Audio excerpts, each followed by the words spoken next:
And just bear in mind that the last job center I went to in Tria actually did say, considering I was tortured in the UK, right? And I don't like saying all this stuff. That Miss Weber in Tria said the only just verbatim what she said, the only fucking money you're gonna get from Germany I know, you told me is a that. flight back to the Yeah, UK, you not said Canada, the UK. So you're now asking me to go over this all again, and I got escorted out by security like an animal. I'm not trying to do that, okay? But you understand why I'm nervous. I've now been in Germany 2 Yeah, you years. make me nervous too, okay? So, Why am I making you nervous? because you're standing up, sitting down, going around, you're acting nervous. You're making me nervous too, okay? So, we're both nervous now. We have this really hard situation, and I can understand that you don't trust anybody anymore. I see that, okay? And I understand that. I'm Okay. trying to help. Okay, so I know you're writing it down. My only last thing is, let's say I give you the political stuff and I don't understand why a German government building can't access that, considering, Because I don't know who to apply to. okay.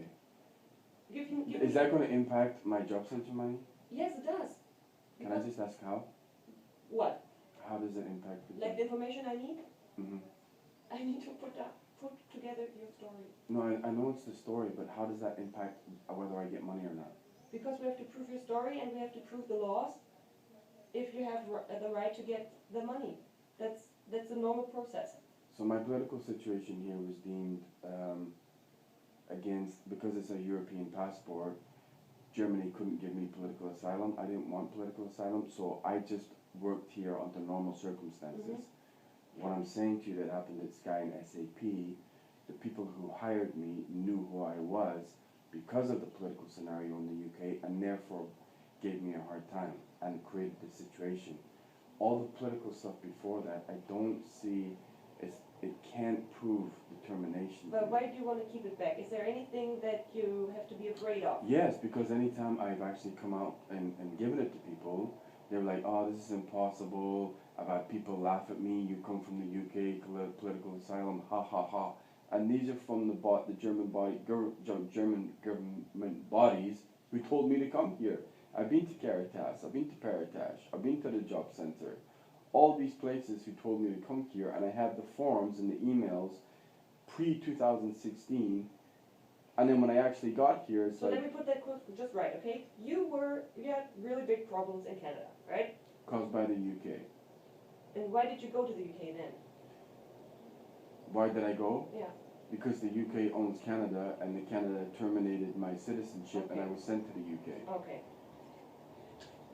Then it was this right. Where was it?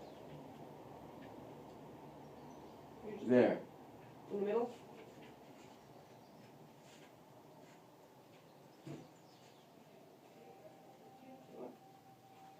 You just showed me where is that. I've been a Canadian citizen all my life. I see. The UK faked a referendum. I was a high-level banking manager. They made me out to be something to do with this political thing. It had nothing to do with me. I got sent back to the UK. I was told to shut up, not mention the goddamn thing. I got tortured. German people found out on Facebook, put money in my bank account, and flew me here. German government said, we will apply for political asylum. It's going to be difficult because of Geneva Conventions.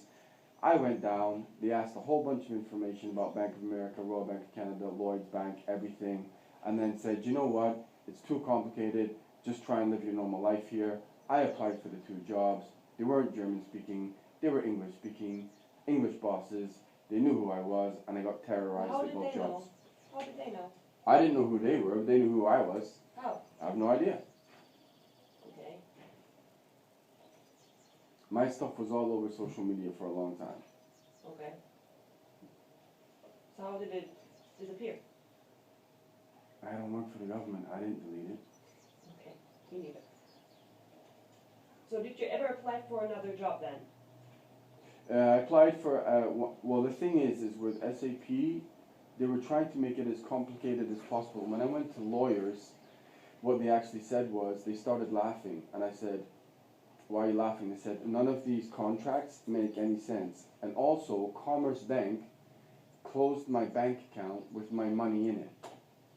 That's illegal. I went to BaFin. They said yes, that's illegal. I had a lawyer write legal letters to Commerce Bank. I had a credit card and money in there, and I never got my money back. And it just seems like because of the situation I arrived in.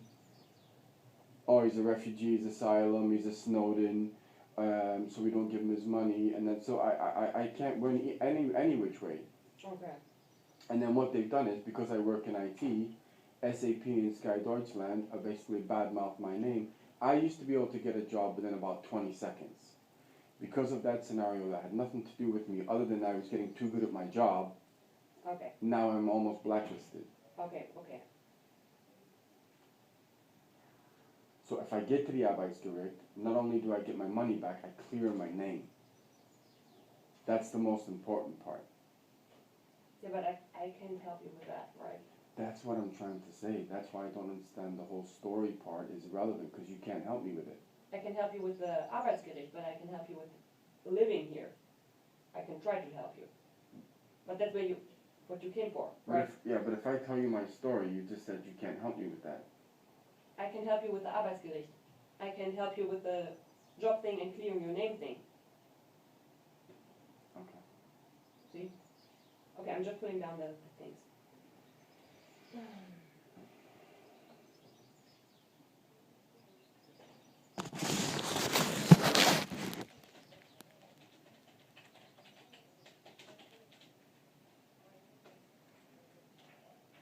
One last thing I will say is why I'm nervous. I've had a lot of death threats over this. Okay. Text messages, emails. If you open your mouth about Sky, SAP, your whole scenario, so you can understand.